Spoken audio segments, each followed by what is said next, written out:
13. And Abram journeyed from Haran, and he took his wife Sarai and Lot, his brother Haran's son, to the land of Canaan. And he came into Usher and proceeded to Shechem, and dwelt near a lofty oak. And he saw, and behold, the land was very pleasant from the entering of Hamath to the lofty oak.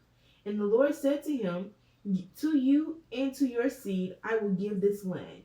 And he built an altar there, and he offered a burnt sacrifice thereon to the Lord, who had appeared to him.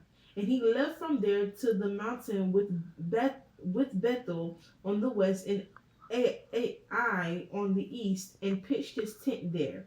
And he saw, and behold, the land was very wide and good, and everything grew thereon, vines and figs and pomegranates, oaks and hollies, and terebinths and oil trees, and cedar and cypresses, and date trees, and all trees of the field. And there was water on the mountains. And he blessed the Lord, who had led him out of Ur of the Chaldees, and had brought him to this land.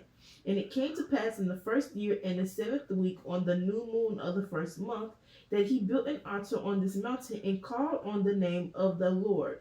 You, the perpetual God, are my God. And he offered a burnt sacrifice to the Lord on the altar, that he should be with him and not forsake him all the days of his life. And he left from there and went towards the south, and he came to Hebron. And Hebron was built at that time, and he dwelt there for 2 years. And he went into the land of the south, to Beloth, and there was a famine in the land. And Abram went into Egypt in the 3rd year of the week, and he dwelt in Egypt 5 years before his wife was torn away from him. Now Tanis Zoan in Egypt was at that time built 7 years after Hebron.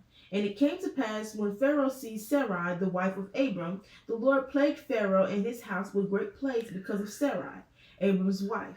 And Abram was very glorious by reason of possession in sheep and cattle and donkey and horses and camels and menservants and maidservants, and exceeding silver and gold.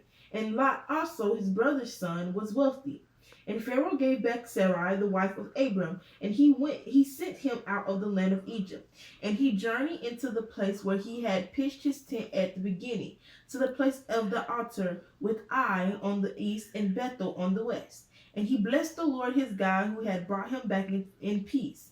And it came to pass in the 41st Jubilee, in the 3rd year of the 1st week, that he returned to this place and offered a burnt sacrifice there, and called on the name of the Lord, and said, You, the Most High God, are my God forever and ever. And in the 4th year of this week, Lot parted from him, and Lot dwelt in Sodom.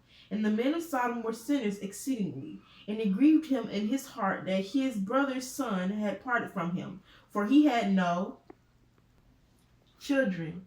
In that year, when Lot was taken captive, the Lord said to Abram, after Lot had parted from him in the 4th year of this week, Lift up your eyes from this place, from the place where you are dwelling, northward and southward and westward and eastward.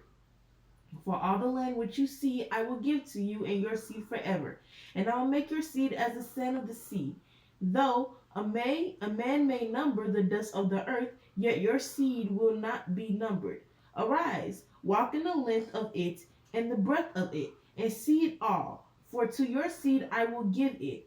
And Abram went to Hebron and dwelt there.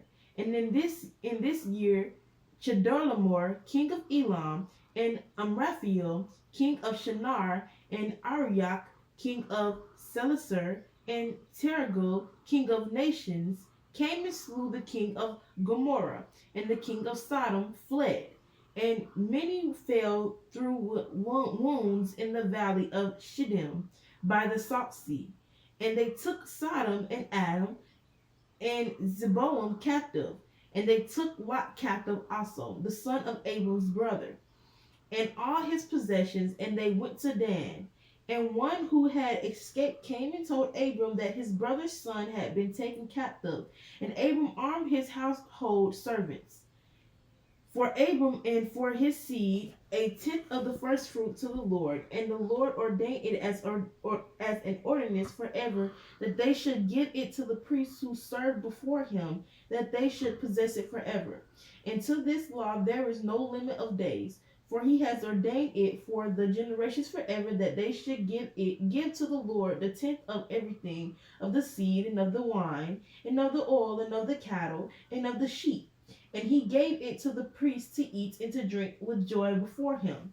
And the king of Sodom came to him and bowed himself before him and said, Our Lord Abram, give to us the souls which you have rescued, but let the plunder be yours.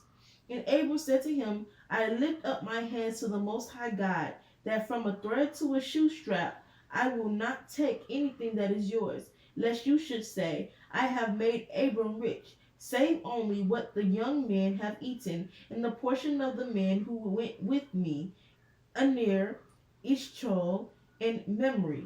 These will take their portion.